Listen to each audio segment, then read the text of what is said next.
व्यक्ति किसी और वस्तु या भाव से परिचित हो ना हो, भय और भविष्य दोनों ही व्यक्ति के मन में सदैव रहते हैं, जिनका अस्तित्व व्यक्ति के अस्तित्व पे भारी रहता है। विचित्र है ना? वह वो है जिसे आप नहीं जानते, जो अनजान है, और इसी कारण आपको भय लगता है कि ना जाने क्या होगा। भविष्य वो है जो अब तक घटा ही नहीं, तो जो घटा ही नहीं उसके विषय में चिंता क्यों? आपके हाथ में है वर्तमान। वर्तमान के कर्म सत्य मन से कीजिए और सोचिए ये कि अपने कर्मों को और कितनी श्रेष्ठता से किया जा सकता है। इसलिए आप विश्वास कीजिए, यदि वर्तमान के कर्मों को आप सत्य मन से करोगे तो भय स्वयं ही निकल जाएगा और भविष्य का फल अवश्य ही मीठा होगा।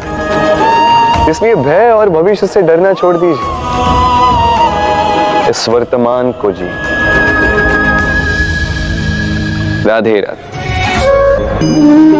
हम सबको कभी न कभी तो क्रोध आता ही और आएगा भी। मनुष्य इन्हीं भावों से हम जुड़े हैं, किंतु ये क्रोध क्यों आता है? कभी सोचा है आप? ये क्रोध तब आता है जब हमारे मन के अनुसार कुछ ना हो, जैसे कभी कोई हमारी बात ना माने या कभी हमें पराजय प्राप्त हो जाए। किंतु इन सारी परिस्थितियों में आधार एक ही है कि कहीं ना कहीं किसी न किसी स्थान पे हम दुर्बल हैं। क्रोध जन्म लेता है हमारी दुर्बलता से और फिर वो हमारी सबसे बड़ी दुर्बलता बन जाता है। यदि क्रोध को वश में न रखा जाए तो भ्रम जन्म लेता है।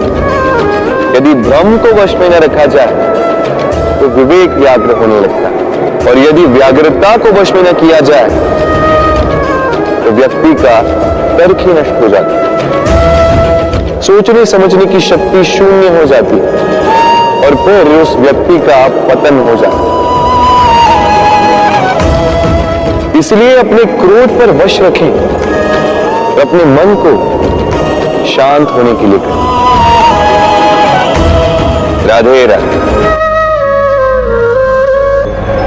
अक्सर आपके बड़े बूढ़ों ने आपसे कहा होगा कि ये संसार दुख का मूल है और ईश्वर भक्ति उस दोष से दूर जाने का मार्ग है।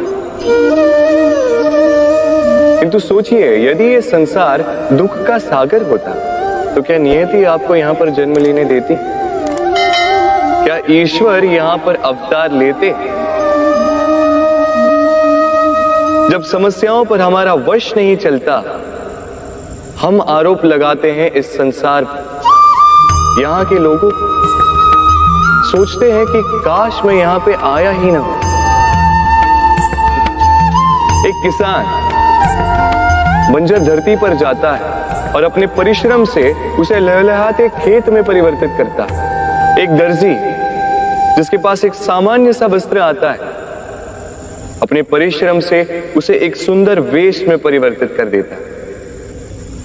आप भी परिश्रम कीजिए। ये महत्वपूर्ण नहीं है कि आप किस संसार में आए, ये महत्वपूर्ण नहीं है कि आप यहाँ कैसे आए।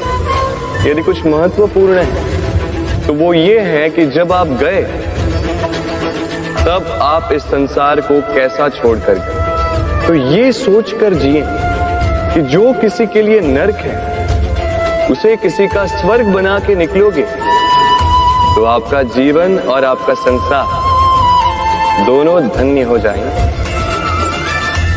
राधे राधे। कभी आपने सोचा इस संसार में हम सबसे अधिक किससे जुड़े? अब कोई कहेगा माता पिता, कोई कहेगा मित्र, कोई कहेगा पत्नी, तो कोई कहेगा संतान। नहीं, यदि इस संसार में हम किसी से जुड़े हैं तो वो है समय।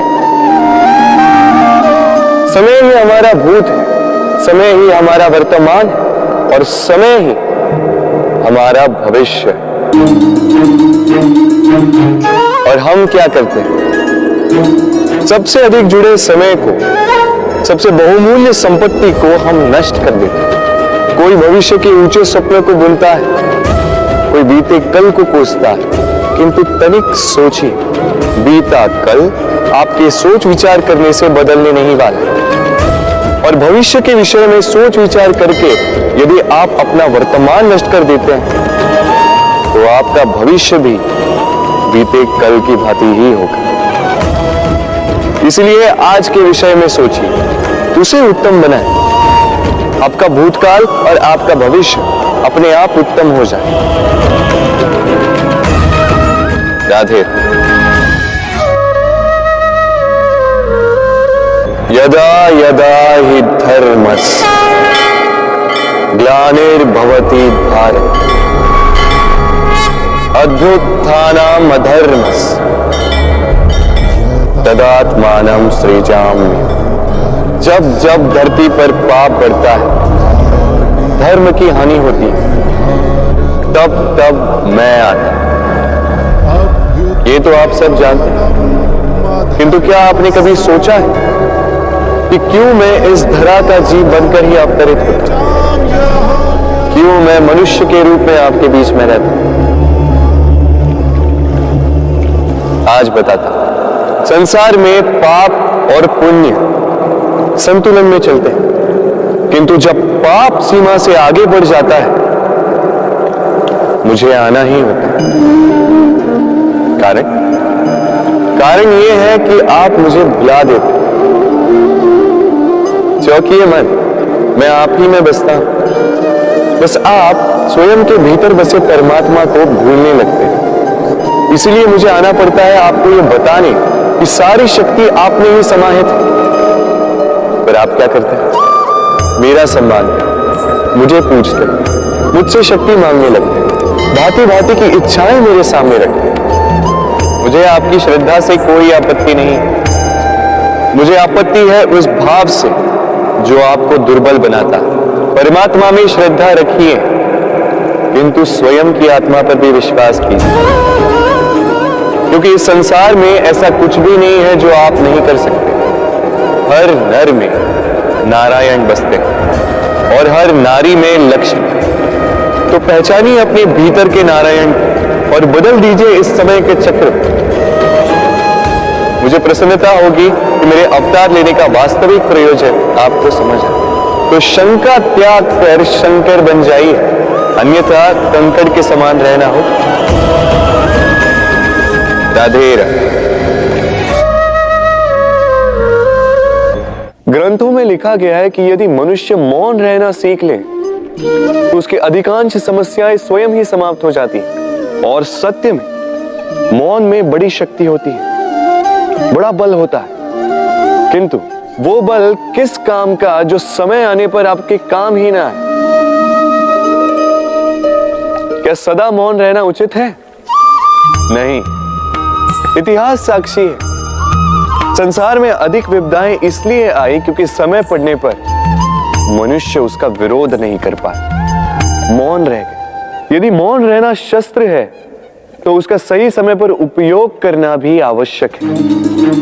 यदि अकारण मौन रहोगे तो बुरे तत्व उसे सहमति समझ लेते हैं, फिर धीरे धीरे वो आपका स्वभाव बन जाता है, आपका अभ्यास हो जाता है, और फिर आपका व्यक्तित्व एक साधारण से पाषाण के भांति बन जाता है। अपनी वाणी का आवश्यकता पड़ने पर सदुपयोग कीजिए। वाणी को कब वश में रखना है और कब मौन नहीं रहना है, इससे भी अधिक महत्वपूर्ण है यह समझना कि उसे कब तोड़ना है। राधे राधे।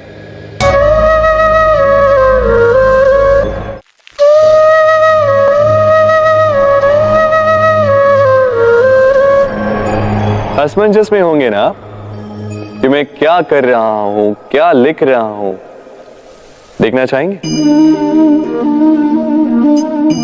अब आप सोच रहे होंगे कि मैं माटी पे माटी क्यों लिख रहा हूं। इसके पीछे एक बड़ा कारण है, किंतु वो बताने से पूर्व तनिक मुझे पानी पे पानी तो लिखने दीजिए।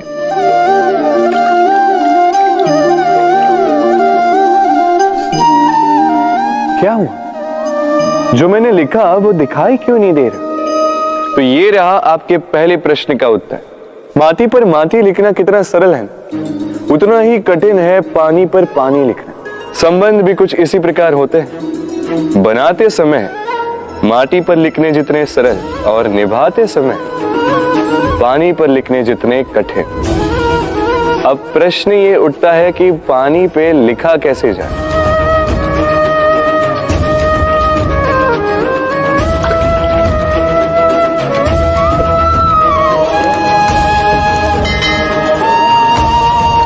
इस प्रकार ये पाषाण जल की सतह से होते हुए जल में समा गए। ठीक इसी प्रकार हमें संबंधों को भी निभाना है। इस पाषाण की भांति निष्ठा से गहराई में जाओ, संबंध कभी नहीं बिखरेंगे। राधे राधे।